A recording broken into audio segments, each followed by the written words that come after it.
First Chronicles 14, 1-17.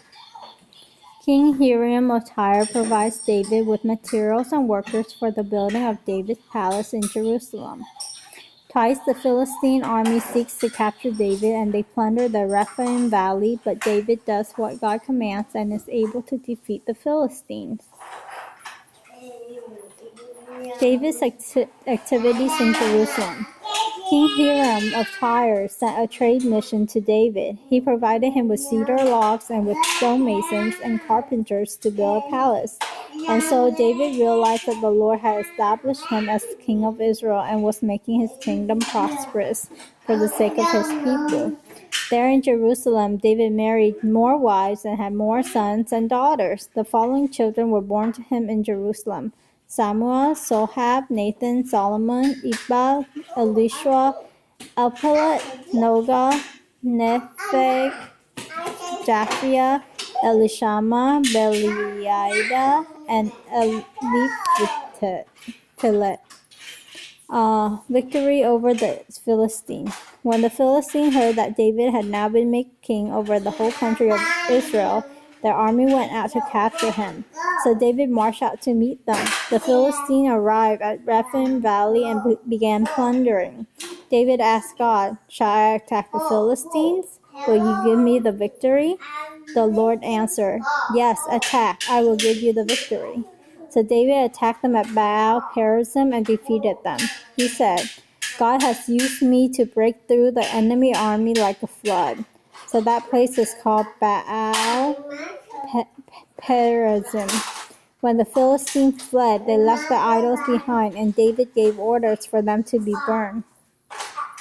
Soon the Philistines returned to the valley and started plundering it again.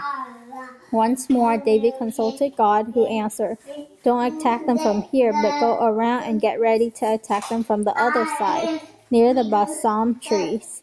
Then you will hear the sound of marching in the treetop. Then when you hear the sound of marching in the treetop, then attack, because I will be marching ahead of you to defeat the Philistine army."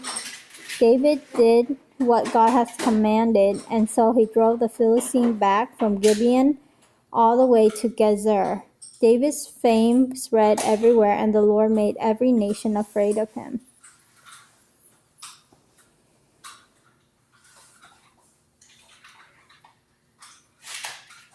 To God. Yep. David realized that God established him as the king of Israel. The Lord has established him as the king of Israel and was making his kingdom prosperous for the sake of his people.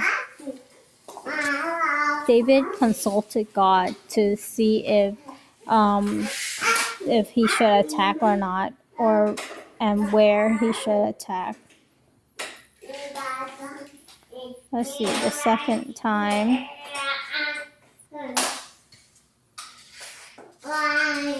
Yeah, so David consulted God. The first time God responded to yes, attack. The second time God said attack, but not from the front, but from behind. So God specified where he wanted David to attack. I lack in that sense because I do pray, but I pray most of the time. I remember I pray after I've already started to do it, and then I just pretty much ask God to bless it, not consulting him if I should do it in the first place like David. So that's something that I need to learn.